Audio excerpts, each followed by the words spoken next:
Patients ஓட சந்தோஷமான feedback after stem cell therapy 2 பேர்த்துக்குமே இந்த stem cells hypobaric oxygen therapy and stem PRP போட்டதுக்கு அப்புறம் இம்ப்ரூவ்மெண்ட் நல்லா இருக்கு அப்படிங்கிற டெஸ்டிமோனியல்ஸ் போட்டிருக்காங்க. அவங்க சொல்றதே கேளுங்க. அவங்களுக்கு வந்து கண்ணில் வந்து நீர் அழுத்த நோய் வந்து ஒரு பிரச்சனை இருந்தது. சசியை நம்ம டாக்டர் ஃப்ரெண்டு அவரை போய் பாருங்க, இதுக்கு ஒரு ட்ரீட்மெண்ட் பண்ணுறாருன்னு.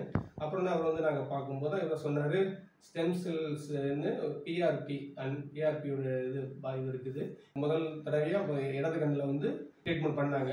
பண்ணிவிட்டு திரும்ப 1 வீக் கழித்து வந்து திரும்ப அடுத்து வந்து வலது கண்ணில் பண்ணணும். முதல்ல செக் பண்ணும்போது 3/16 இருந்தது அதோட பார்வை திறன். அதுக்கப்புறம் இப்போ இன்னைக்கு எடுக்கும்போது 6/18 வரைக்கும் இம்ப்ரூவ்மெண்ட் ஆகிருக்குது. இது ரொம்ப சந்தோஷமாக இருக்குது எங்களுக்கு.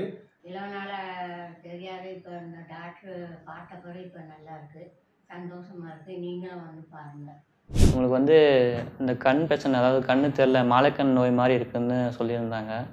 சசிகுமார் ஐ கேர் ஹாஸ்பிட்டலுன்னு கேள்விப்பட்டு அங்கே வந்தோம். இன்ஜெக்ஷன் பண்ணி 1 வாரம் தான் ஆகுது.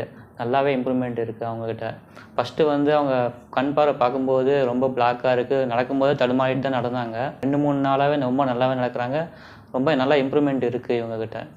இந்த மாதிரி உங்களுக்கு தொந்தரவு இருந்ததுன்னா கீழே இருக்கிற நம்பருக்கு தயவு செஞ்சு கூப்பிடுங்க.